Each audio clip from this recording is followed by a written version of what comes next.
So first thing you want to do when you have the client here is there's going to be a number of putty dents that we're going to be repairing. So you want to count the putty dents with the client. So I'm going to count 1, 2, 3, 4, 5, 6. You're going to go around with the client to count all the putty dents, and then you're going to ensure that these are the ones that you're going to be repairing. Using 120 grit sandpaper on my sander, I'm going to sand the surface so I can see where it's uneven, and it's going to outline where my dents are going to be.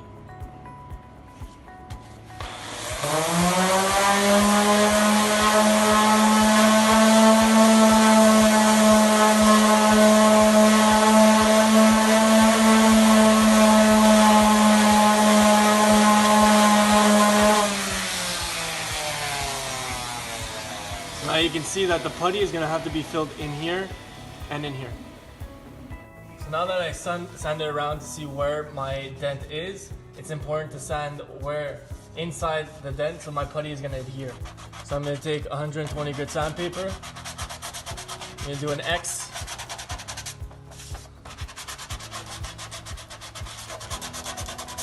So that's going to allow when I do my putty, it's going to adhere also in there. I'm going to take the necessary putty that I need to fill up the hole. Once you're done with the putty, it's important to always close the cap and place it on the floor. Now I'm going to take the hardener. To complete the formulation here, you want to add about 10% hardener.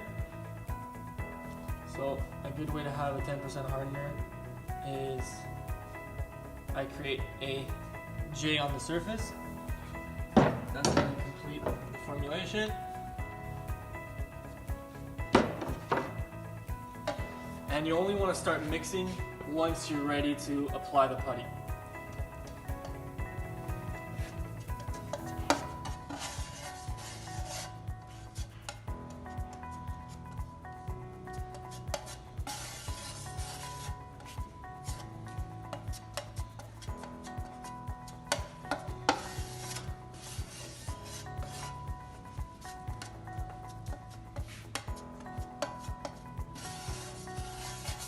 Now that I mixed my putty, I flattened it. It's important to flatten it and not have a huge buildup of the product because there's high solvents, aggressive solvents in here, and you don't want chemical reactions. All right, so my surface here has been compressed. I passed a tack cloth and I degreased and acetone the surface. Now it's ready to apply my putty.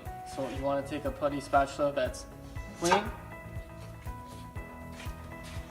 and you just apply it over the surface.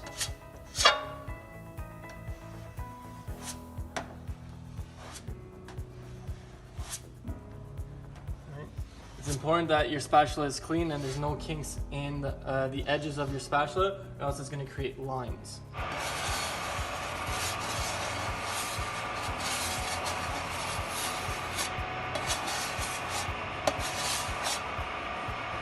Alright, so now that my putty patch is nice and dry, I'm going to take 120 grit sandpaper and I'm going to start sanding. So it's important when I'm doing this is you want to keep your sander as flat as possible, and you want to really feather out the edges. Where the putty should stay is literally only in the holes that we noticed that we sanded off before.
notice that the rest is obviously flat and the putty only came in to fill out the little crack that was in here.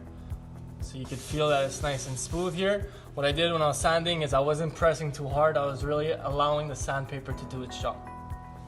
Now that we got the majority of sanding done with the 120, I'm gonna put 400 on the surface, and I'm just gonna smooth out what we just sanded with a higher grit sandpaper.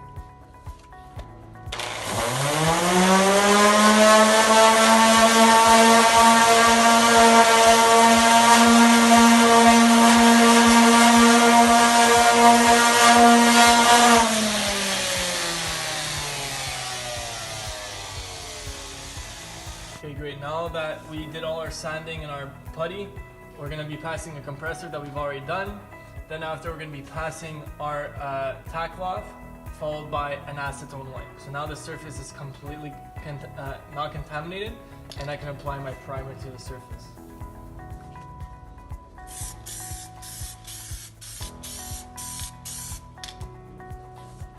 So I did a thin coat. I'm going to wait for it to be somewhat tacky, and I'm going to apply a second coat. Again, I'm going to keep going until I see it completely cover the putty, because you're going to notice that the primer is going to absorb differently on the putty.